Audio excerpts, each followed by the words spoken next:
Hello my dear student, welcome to new topic of biology, that is microorganism. Student, today we are going to discuss about a general topic, that is microorganism. Student, ये microorganism के विषय में आप लोग 8th, 7th, 8th, 9th, 10th, 11th, 12th इन क्लासों में आप study करते हो कि व्हाट आर माइक्रोऑर्गेनिज्म्स और ये कितने टाइप के होते हैं, कितने किस टाइप से इनकी स्टडी की जाती है, इनके ग्रुप्स कौन कौन से होते हैं, ये आप लोग 7th क्लास और 7th क्या 6th क्लास से पढ़ते हुए चले आ रहे हो माइक्रोऑर्गेनिज्म। तो first of all student, what are माइक्रोऑर्गेनिज्म्स।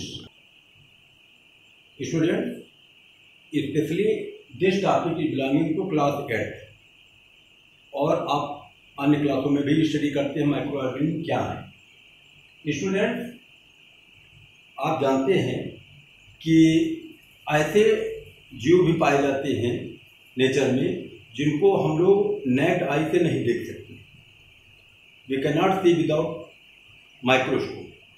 तो इनको देखने के लिए हमको एक इंस्ट्रूमेंट का सहारा लेना पड़ता है जिसको माइक्रोस्कोप बोलते हैं। सूक्ष्म जीव हैं, बहुत ही सूक्ष्म जीव हैं, ऐसे जीव जो अपनी नेक्ड आई से हम ना देख सकें, उनको माइक्रोऑर्गेनिज्म बोला जाता है। अब इनको देखा फिर कैसे जाता है, तो इसके लिए एक इंस्ट्रूमेंट यूज किया जाता है जिसको माइक्रोस्कोप बोलते हैं। माइक्रोस्कोप में लगा करके उनकी स्लाइड बना करके उनकी स्टडी हम लोग कर लेते हैं। उसके बाद आता है, इन्हें माइक्रोब्स भी बोलते हैं स्टूडेंट। माइक्रोऑर्गेनिज्म चाहे कहिए और चाहे माइक्रोब्स कहिए, सूक्ष्म जीव। अब इनकी कैटेगरी है, कई कैटेगरी के होते हैं माइक्रोब्स, जैसे प्रोटोजोअन्स हो सकते हैं, फंजाई हो सकते हैं, एल्गी हो सकते हैं, बैक्टीरिया हो सकते हैं या वायरसेस हो सकते हैं। ये कई ग्रुप्स में पाए जाते हैं, छोटे छोटे। अब ये हमारे चारों ओर घूमा करते हैं, चारों ओर पाए जाते हैं, they are found everywhere, but we can not see with our naked eye. तो इनकी स्टडी के लिए हम लोगों ने एक ब्रांच बनाई, माइक्रोबायोलॉजी उसको बोलते हैं। Microbiology is the branch of biology in which we study different types of microbes, उसको माइक्रोबायोलॉजी बोला जाता है। Students, the branch of biology which deals with the study of different types of microorganism और microbes, that is microbiology. अब microbiologist क्या है? The scientist who study about the different types of microbes.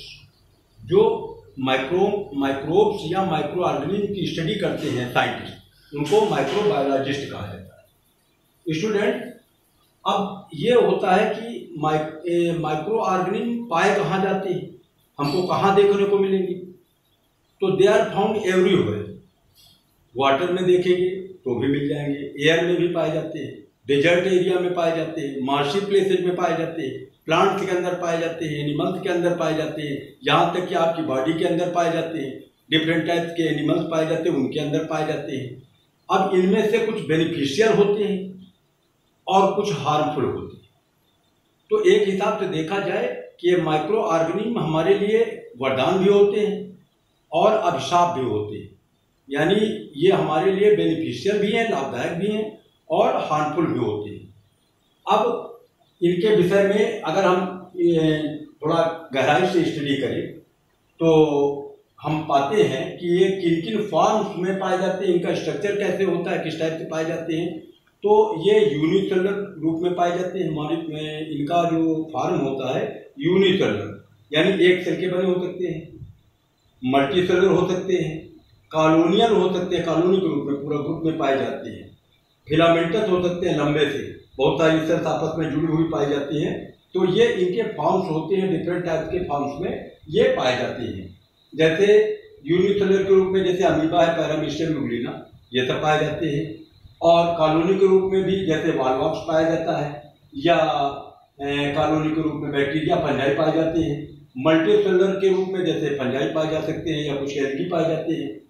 Viruses जो पाए जाते हैं, student एक चीज ध्यान रखिएगा कि जो वायरस की कैटेगरी है ये ए सेलुलर मानी जाती है।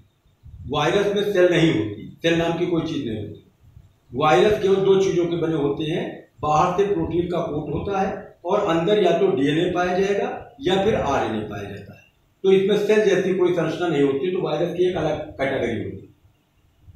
अब ये आता है कि कुछ माइक्रो ऑर्गेनिज्म जो पाए जाते हैं वो फ्रेंडली होते हैं, यानी बेनिफिशियल होते हैं, हमारे लिए लाभदायक होते हैं, और कुछ हार्मफुल होते हैं। अब इन माइक्रो ऑर्गेनिज्म के ग्रुप में जैसे प्रोटोजोआ पढ़ा, फंजाई पढ़ा, एल्गी पढ़ा, वायरस पढ़ा और बैक्टीरिया, इनमें से आज हम जो टॉपिक ले रहे हैं वो बैक्टीरिया का टॉपिक ले रहे हैं कि बैक्टीरिया किस टाइप के होते हैं, वो किस टाइप से भोजन प्राप्त करते हैं, उनका रिप्रोडक्शन का तरीका क्या होता है, या वो किस तरह से हमारे लिए फायदेमंद होते हैं, लाभदायक होते हैं, बेनिफिशियल है या हार्मफुल है, या इनका स्ट्रक्चर कैसे होता है बैक्टीरिया का। तो ये स्टडी हम लोग करेंगे। स्टूडेंट, सबसे पहले तो हम स्टडी करेंगे कि हैबिटेट क्या है इनका, ये पाए कहाँ जाते हैं। तो जान लीजिए कि स्टूडेंट कि bacteria are found everywhere, they are cosmopolitan. Everywhere का मतलब हर जगह पाए जाते हैं, water, air, soil, dump soil, marshy soil, जहाँ पर मार्स की मात्रा ज़्यादा होती है, साल्टी एरियाज में पाई जाती है, यहाँ तक कि काऊ डंग वगैरह में, बायोगैस प्लांट जो होते हैं उनमें पाए जाते हैं, एनिमल्स की इंटेस्टाइन में भी पाए जाते हैं, मेथेन गैस बनाते हैं वहाँ पर जाकर के डंग में डंग के वजह से, और आपकी बॉडी में भी पाए जाते हैं। प्लांट्स में तरह तरह की डिजीजेज फैलाते हैं, या आपके शरीर में बॉडी में बहुत सारी डिजीजेज फैलाते हैं। यहाँ तक कि कुछ बैक्टीरिया पोलर रीजन में पाए जाते हैं, पोलर एरियाज में पाए जाते हैं, नॉर्थ पोल वगैरह में, और कुछ ऐसे पाए जाते हैं जहाँ पर 80 डिग्री सेल्सियस टेम्परेचर होता है, वहाँ पर भी पाए जाते हैं। या जो सल्फर के स्प्रिंग्स, हॉट वाटर स्प्रिंग्स होते हैं या हॉट सल्फर स्प्रिंग्स होते हैं, वहाँ पर भी ये बैक्टीरिया पाए जाते हैं। तो इनका एक प्रकार से जो पाए जाते हैं, दे आर फाउंड एवरीवेयर, ये इनका हैबिटेट है। स्टूडेंट, उसके बाद साइज की विषय में बैक्टीरिया की अगर देखा जाए तो साइज इनका बहुत छोटा सा स्टार्ट होता है और इनका काफी रेंज बढ़ जाता है। अब जैसे एक बताया गया है कि जो एवरेज साइज है बैक्टीरिया की 1.25 माइक्रोमीटर, ये माइक्रोमीटर है, 1.25 माइक्रोमीटर के करीब पाए जाते हैं इनका एवरेज। और स्मॉलेस्ट बैक्टीरिया जो देखा गया है अभी तक 0.15 माइक्रोमीटर का देखा गया है। लार्जेस्ट बैक्टीरिया की जो लेंथ होती है वो 15 माइक्रोमीटर की होती है और 1.5 माइक्रोमीटर की का इनका डायमीटर होता है। तो इस टाइप से इनकी साइज होती है। इसके अलावा इनका शेप अगर देखा जाए तो ये there are 4 types of bacteria on the basis of their shape. अब कौन कौन से होते हैं? एक स्फेरिकल टाइप के होते हैं, स्फेरिकल को राउंडेड टाइप कहते हैं, गोल आकार के, उनको कोकस बोला जाता है। स्फेरिकल का हो चाहे राउंड शेप का हो चाहे कोकस हो। अब कोकस टाइप के बैक्टीरिया में जैसे ये पाए जाते हैं स्ट्रेप्टोकोकस और माइक्रोकोकस, ये बैक्टीरिया है, ये गोल आकार के होते हैं।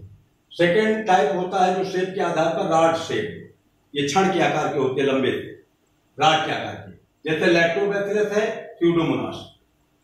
स्पाइरल पाए जाते हैं, स्पाइरल का मतलब होता है जैसे स्नेक जैसा, सांप जैसा होता है, सर्प के आकार, सर्पिल आकार। तो स्पाइरल जो पाए जाते हैं स्पाइरिलम ये पाया जाता है। कुछ बैक्टीरिया पाए जाते हैं कोमा के आकार के, जैसे कोमा होता है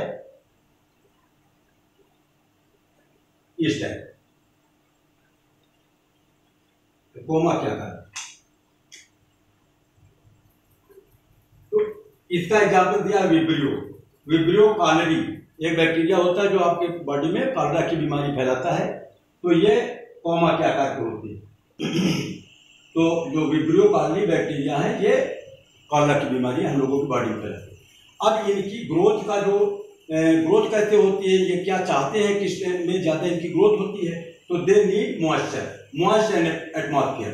नम वाला स्थान है तो इनकी ग्रोथ जल्दी होती है। इनका टेम्परेचर रेंज जो रखा गया है 25 डिग्री से 37 डिग्री सेल्सियस के बीच में अगर टेम्परेचर होता है तो ये ज्यादा ग्रो करते हैं। अब इनके एक बैक्टीरिया की सेल की स्टडी अगर की जाए तो ये है, this is the cell structure of bacteria. क्या पाया जाता है? एक सामान्य सी जनरल सेल होती है जो सेल वॉल से घिरी होती है, this is the cell wall. Cell wall के नीचे प्लाज्मा मेम्ब्रेन पाया जाता है, प्लाज्मा मेम्ब्रेन के अंदर की तरफ देखेंगे साइटोप्लाज्म, और इसके अंदर डीएनए पाया जाता है जो साइटोप्लाज्म में तैयार करता है। न्यूक्लियस नहीं पाया जाता स्टूडेंट, ये सबसे बड़ी बात है कि this DNA is not covered by nucleus. तो ये डेफिनेट न्यूक्लियस नहीं पाया जाता है इनमें। कुछ बैक्टीरिया ऐसे होते हैं जिनमें कैप्सूल पाया जाता है, ये जो मोटा भाग हमने शो किया है दिस इज द कैप्सूल, तो इनको कैप्सुलेटेड बैक्टीरिया कहते हैं। जिनमें नहीं पाया जाता उन्हें नॉन कैप्सुलेटेड बैक्टीरिया कहते हैं। कुछ बैक्टीरिया के अंदर जो फ्लैजिला पाए जाते हैं, ये फ्लैजिला, इन फ्लैजिला की सहायता से ये मूव करते हैं, मूवमेंट होता है। अब ये प्लाज्मा मेम्ब्रेन पाई जाती है, यहाँ पर ये मुड़ मुड़ करके जो ये मुड़ी है ये रेस्पिरेशन का काम करती है। इनको मीसोसोम बोला जाता है, मीसोसोम कहते हैं, दिशा मीसोसोम। तो ये रेस्पिरेशन में मदद करता है क्योंकि माइटोकॉन्ड्रिया वगैरह इनमें पाई नहीं जाती है, इस वजह से रेस्पिरेशन का काम करता है। तो this is the simple structure of bacteria. अब हम लोग इनके रिप्रोडक्शन की स्टडी करेंगे। तो फेवरेबल कंडीशन में अगर मौसम इनके अनुकूल है तो ये मेनली फिशन द्वारा या बाइनरी फिशन द्वारा जो है ये रिप्रोडक्शन करते हैं। अब बाइनरी फिशन क्या है स्टूडेंट? अगर एक बैक्टीरिया को ध्यान से देखा जाए तो अगर फेवरेबल कंडीशन है, अनुकूल मौसम है, तो ये 20 मिनट में 2 में बदल जाते हैं, यानी एक बैक्टीरिया हर 20 मिनट में 2 में चेंज हो जाता है। अब ये सिंपल सा डिवीजन है। ये बैक्टीरिया सपोज करिए बीच से प्रेशर बनता है ग्रुप टाइप की और बीच का भाग धर जाता है, उसके बाद ये बीच से डिवाइड हो रहे हैं और जाकर के आगे दोनों पार्ट में अलग हो गए। ये एक सिंपल सा माइटोसिस डिवीजन होता है जिसकी वजह से दोनों पार्ट में बढ़ गए। ये इसमें भी पाया जाता है, अमीबा वगैरह में भी पाया जाता है, या ईस्ट वगैरह में भी पाया जाता है, कुछ ईस्ट की स्पीसीज पाई जाती है। अब इनमें बैक्टीरिया में ये तो एक जनरल मैंने बताया कि अगर फेवरेबल कंडीशन है तो बाइनरी फिशन द्वारा करेगा। इसके अलावा कुछ बैक्टीरिया होते हैं जैसे बैसिलस वगैरह है, क्लास्ट्रीडियम वगैरह है, तो ये इंडोस्पोर बना लेते हैं अनफेवरेबल कंडीशन में, अपने चारों ओर एक कड़ी फूल चढ़ा लेते हैं, तो उसकी वजह से अनफेवरेबल कंडीशन में ये बचे रहते हैं। और कुछ बैक्टीरिया कोनिडिया बनाते हैं, कोनिडिया के द्वारा रिप्रोडक्शन करते हैं, सेक्सुअल रिप्रोडक्शन। कुछ बैक्टीरिया सेक्सुअल रिप्रोडक्शन भी करते हैं। तो ये अलग अलग टाइप की स्पीसीज में अलग अलग टाइप का रिप्रोडक्शन पाया जाता है, लेकिन जनरली आप समझ लीजिए कि बैक्टीरिया बाइनरी फिशन द्वारा ही करते हैं अनुकूल मौसम में। उसके बाद इनका न्यूट्रिशन आता है। न्यूट्रिशन में हम लोग क्या करते हैं? Bacteria perform 2 types of nutrition, autotrophic and heterotrophic nutrition. Autotrophic क्या है कि कुछ बैक्टीरिया के अंदर पिगमेंट्स पाए जाते हैं, बैक्टीरियो क्लोरोफिल, बैक्टीरियो बिल्डिन, इस टाइप के कुछ पिगमेंट्स पाए जाते हैं जिसकी वजह से ये अपना भोजन स्वयं बना लेते हैं, they produce their own food material. तो इनको बोला गया ऑटोट्रॉप्स। अब ऑटोट्रॉप्स में फोटोट्रॉप्स हो सकते हैं या कीमोट्रॉप्स हो सकते हैं, केमिकल की सहायता से बना ले या सनलाइट द्वारा बना ले, तो दोनों टाइप से बना सकते हैं भोजन। और हेटेरोट्रॉप्स जो होते हैं ये अपना भोजन नहीं बना पाते हैं, they depend on another animals और प्लांट और डेड डिकेइंग मैटर, तो ये दूसरे पर निर्भर होते हैं जो हेटेरोट्रॉप्स होते हैं। अब हेटेरोट्रॉपिक बैक्टीरिया जो होते हैं पैरासिटिक हो सकते हैं, आपके शरीर में डिफरेंट टाइप की डिजीजेज फैला दे, जैसे किडनेप की बीमारी, टीबी की बीमारी, प्लेग की बीमारी, कॉलरा की बीमारी, गैंग्रीन की बीमारी, तो इस टाइप से, या टाइफाइड की बीमारी, तो बहुत सारी डिजीजेज आपके शरीर में फैलाते हैं, इनको पैरासिटिक बैक्टीरिया कहते हैं। ये आपसे भोजन भी लेते हैं और आपका नुकसान भी करते हैं। दूसरे टाइप के होते हैं सैप्रोफिटिक, जो डेड और डिकेइंग ऑर्गेनिक मैटर पड़ा हुआ, मरा हुआ कोई जीव पड़ा है, पेड़ पौधा पड़ा है या जंतु पड़ा है, एनिमल पड़ा है, तो उसको डिकम्पोज कर रहा, तो इसको बोलते हैं सैप्रोफिटिक बैक्टीरिया। तीसरे टाइप के कुछ होते हैं जो सिम्बियोटिक टाइप के होते हैं। सिम्बियोटिक का मतलब कि मिल करके, जैसे कुछ पल्सेज होती हैं, दाल वाले पौधे, उनके रूट में रूट नोड्यूल पाए जाते हैं, तो उनके अंदर कुछ बैक्टीरिया पाए जाते हैं, तो वो सिम्बियोटिक रिलेशन, सहजीवी संबंध में, यानी वायु एटमॉस्फेयर से नाइट्रोजन को लेते हैं, लेकर के उसको नाइट्रेट में बदलते हैं और प्लांट को दे देते हैं। प्लांट भोजन बनाता है तो इनको दे देता है, और प्लांट के अंदर ये पाए भी जाते हैं, यानी शेल्टर भी इनका होता है, तो इनको बोलते हैं सिम्बियोटिक बैक्टीरिया। स्टूडेंट, कुछ बैक्टीरिया डिफरेंट टाइप के प्लांट में बीमारी फैलाते हैं, जैसे नींबू के प्लांट में, नींबू के फल में भी बीमारी फैलाते हैं, सिट्रस कैंकर की बीमारी, जैंथोमोनास सिट्री, या डिफरेंट टाइप के प्लांट्स में बीमारी फैलाते हैं, तो ये हार्मफुल माने जाते हैं, पैरासिटिक बैक्टीरिया पाए जाते हैं। और बहुत सारी चीज़ों को डिकम्पोज भी कर देते हैं, हमारे घर में फूड पॉइजनिंग कर देते हैं, फूड तरह तरह का रखा रहता है उसको डिस्टर्ब कर सकते हैं, तो नुकसानदायक भी होते हैं बैक्टीरिया। लाभ क्या पहुंचाते हैं? दूध से मिल्क से कर्ड बनाना, दूध से दही का निर्माण करना, ये बैक्टीरिया लैक्टोबैसिलस लैक्टाई। या विनेगर, सिरका यूज किया जाता है घर में, ये बनाते हैं बैक्टीरिया, एसिटोबैक्टीरियम एसिटाई।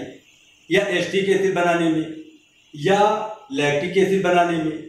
कुछ बैक्टीरिया ऐसे होते हैं जो चाय की पत्तियां होती हैं उनकी क्यूरिंग करने में लगते हैं, उनकी चाय की पत्तियों में पकाने का काम करते हैं, उसको क्यूरिंग कहा जाता है। तो उससे स्पेशल इसमें ला जाती है, एरोमा आता है, गंध आती है विशेष प्रकार की। इसके अलावा रेटिंग करते हैं, रेशों की रेटिंग। फाइबर तो होते हैं जैसे सन है, हेम्प वगैरह, या जूट है, पटसन है, इनके रेशे लंबे लंबे निकाले जाते हैं, तो वहाँ पर रेटिंग करने का काम करते हैं कुछ बैक्टीरिया।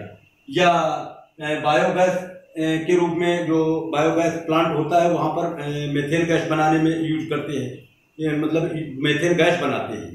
या कुछ जीवों में पाए जाते हैं उनकी इंटेस्टाइन में, वहाँ पर मेथेन बनाते हैं। डिफरेंट टाइप के बैक्टीरिया जो है इंडस्ट्री में यूज किए जाते हैं, वहाँ पर एल्कोहल बना रहे हैं, या एस्टिक एसिड वगैरह बना रहे हैं, या लैक्टिक एसिड बना रहे हैं, एसीटोन बना रहे हैं, या डिफरेंट टाइप की चीज़ें बनाया करते हैं बैक्टीरिया के द्वारा। तो इस प्रकार से देखा जाए तो ये हमारे लिए बेनिफिशियल भी है और हार्मफुल भी होते हैं। तरह तरह की बीमारी फैलाते हैं और प्लांट को भी नष्ट कर देते हैं और एनिमल्स को भी नष्ट कर देते हैं। एनिमल में भी, यहाँ तक कि ह्यूमन्स में भी तरह तरह की बीमारी फैलाते हैं। तो student, this is about general history of the bacteria.